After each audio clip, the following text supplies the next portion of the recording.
Yeah. Is that what you wanted? Because you got it. Now look. Look where you've led us. Nowhere. Let me go on and say it again. Mr. Conley asked to reverse the history, and they used the Buck Institute to do that. We gave them permission for that, and therefore, that doesn't count against their school. The language arts and mathematics were supposed to be fulfilling the standards like every other school, and that's what we're holding them to.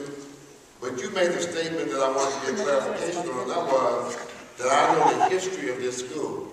And I wanted clarification on that because, yeah, I started the MAC, the School for Law and Public Policy.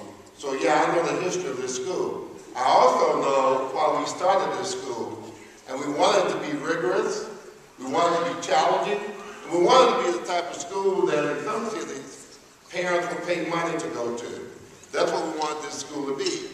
And we are not going to compromise that for popularity or anything else. I can't promise you a daddy, but we will have a leader for this school. If it's Mr. Cosby, it'll be Mr. Cosby. If not, please. If not, it'll be another leader. But I can't promise that anyone will be a leader to you like Mr. Cosby. Because I started off by saying he is probably the best in terms of interpersonal principal-student relationship that I've ever seen. So there are very few Mr. Cosby around from that point of view. Okay? So I can't promise you that. But yes, I know the history of this school. I also know why we started it, and I know what it has to be. I'm quite aware of that. Well, I just promise you one thing. There's no one like Mr. Cosby, and he's the only leader that we want and need at this school.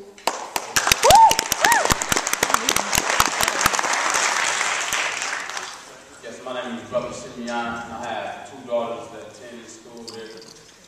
And I want to start off my comments and question by quoting you. You did say that responsibility starts at the top, right? Yes, it does. You are Mr. Cosby's boss, correct? Yes, I am. You are his leader, correct? That's correct. How many schools have you lost? You said 4, correct? We lost 4. So shouldn't your job be on the line?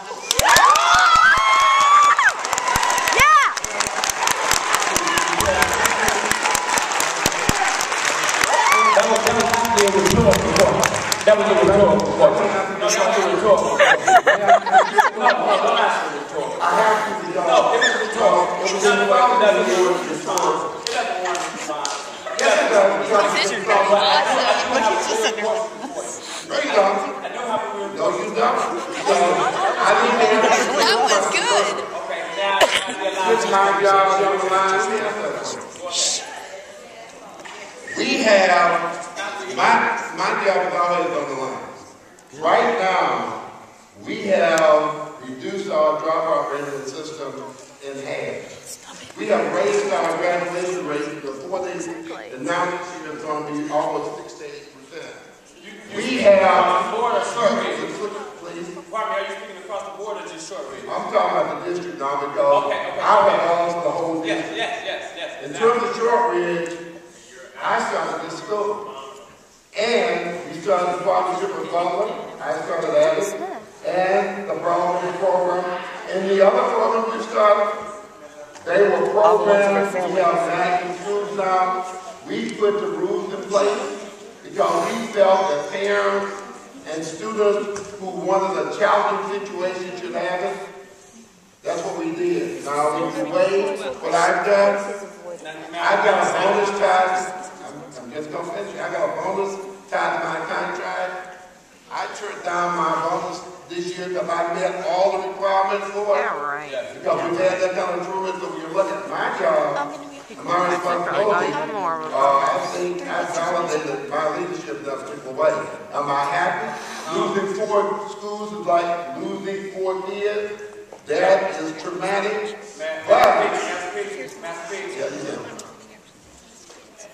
And I want to lead into something. You said you kind of sidetracked me a little bit. You said losing 4 schools is like losing 4 children, like 4 of your children. Yes.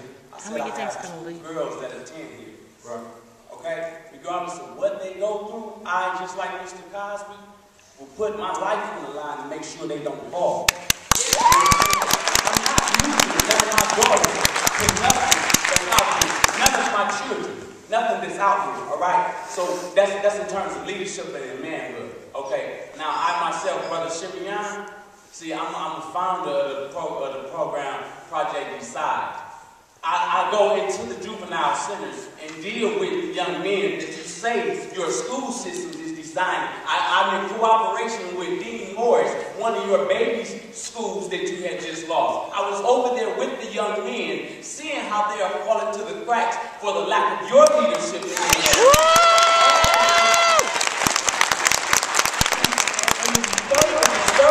area. Because you say the dropout rate is so low, but I'm also in these urban streets, and I see how many have dropped out. I see how many have gone into school, but not going with the motive of education. You said you launched an investigation. This disturbs me. You launched an investigation, but you couldn't implement an investigation team to rise up your babies.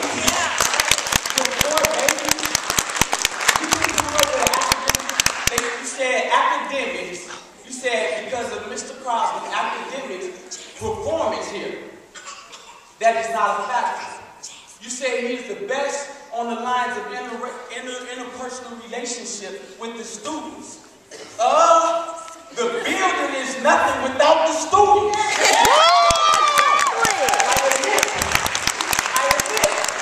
I admit. We are living in times where a lot of our homes are broken. A lot of our children are broken and wounded, mentally as well as emotionally. Yes, our conditions in this generation is not ideal, but they still are the focus. If the academic level is high from the leadership that is here, if he has a relationship with us as parents, I was just here a couple of weeks ago fighting for my daughter not to be expelled from her being disrupted. He holds a no tolerance policy here. Yes, he does. In the office with Mr. Crosby in order to get him to slightly reverse his decision, but still I needed the assistance of the staff team that you say doesn't have a relationship with Mr. Crosby. They knew each and every student that is being expelled, and they make sure that they're in communication with Mr. Crosby. I know this because I'm up here at the school. I see their interactions in his office. You said that he don't respond to emails, maybe because he's busy interacting with the students.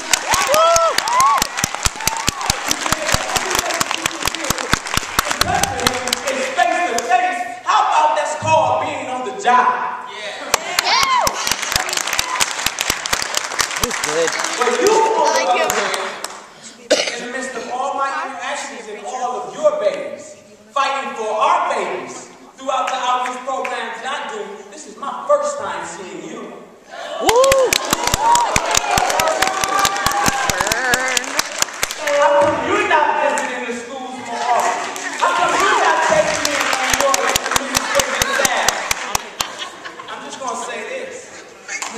I'm just going to say this. I see what you have done. But really, it's your job that's on the line. And I'm not talking about in the lines of the Indianapolis Department, I'm talking about in the lines of the Most High. Amen. Wow. Hi, my name is Miranda. I'm a student here. I will say it's a lie. Mr. Cosby comes into class, he stands there for 5 minutes and talks to the students. Mr. Larkin's around talking to the teachers. It's not their fault. It's not the teachers' fault that we're failing academically. It's our fault. I work, okay? And you have no right to try to suspend him.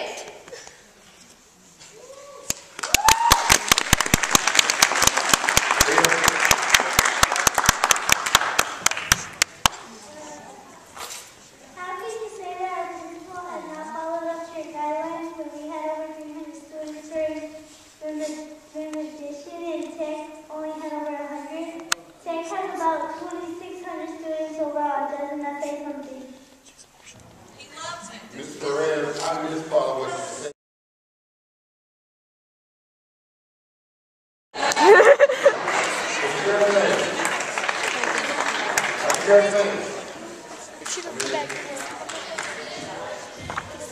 name is Bridget Sanders. I have two girls in the school.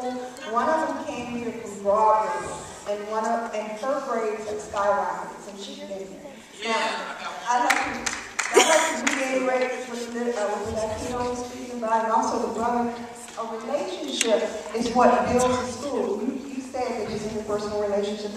Our kids are unique. They are very diverse. You have to agree with that. They come from a single-parent home. They come to you, to this school, with their own set of problems and outside influences that obstruct their learning process. Mr. Cosby has found a way to get through to these kids. You removed him as a leader. You put them 2-3 steps back. The next leader that you put in place, what do you expect of him? What are his expectations? If they're not living up to you, you're going to keep changing leaders. Why not give this one a chance to fulfill what he's doing before you remove him? Oh, please let me go next, because that's right on what I'm getting ready to say, because I'm going to ask what is the future of Shortridge? If this leader doesn't work out, or we're closing Shortridge, is my granddaughter, who is about to graduate in 2 years, is she going to graduate from here, or are we going to be just shuffling our kids around while you look for leaders? Instead of giving the one that you have in place, who's established a relationship, who has shown growth and achievement, and who encourages the students, giving him a chance to finish what he started. Well, sorry. To answer your question, no, we're not going to close Shortridge. And yes, we're going to continue to have quality programs regardless. We'll follow down Mr. Cosby. And it's going to be a quality program for your grandchild to come through too. It's going to get better. The junior class will be a senior class next year. We are going to correct the deficits and the gaps we have, and we're going to make the school even better overall. How do you plan to do that? What specifically? Because we have strategies to do that.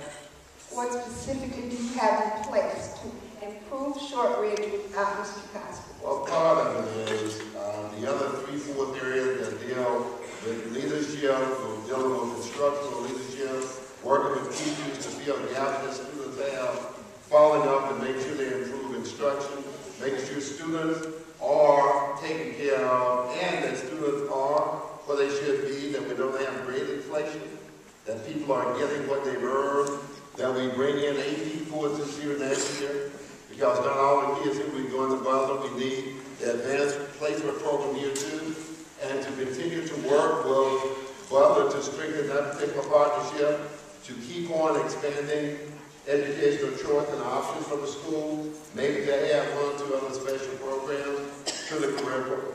But those are some of the things that we will do. Last question. Who are you bringing in? We don't know. We don't know whether Mr. Cosby will be here. We're listening to what you would say, and we will talk to him next week. We'll make a decision. Please, Tuesday. Yeah. Microphone not in there? Yes, ma'am. My name is Rebecca Hurd. I have 3 kids here. I have Bill Smith, Brian Herman, and Cassandra Lewis. First, I want to make a comment. You said that phone calls, emails are not responded to. Maybe not to Bill. I didn't say that. People Let have her bumped finish. and other people Let said her that. finish. Miranda. I have emailed, I have called. I have personal cell phone numbers for Mr. Cosby. I've called Mr. Larkin. My phone calls have never went unreturned. But when I called your office, you have yet to call me back.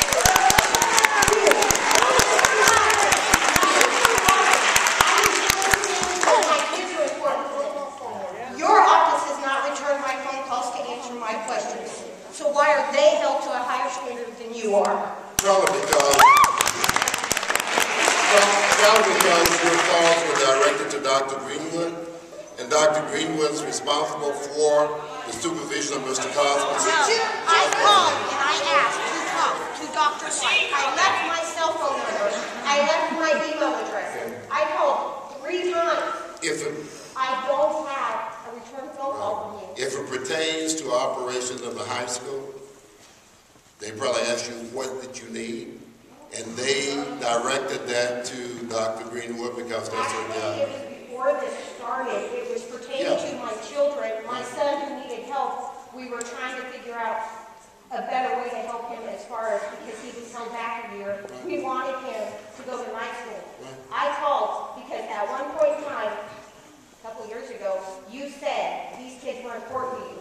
I thought going through you was going to help me with my son. Guess what? You didn't help me.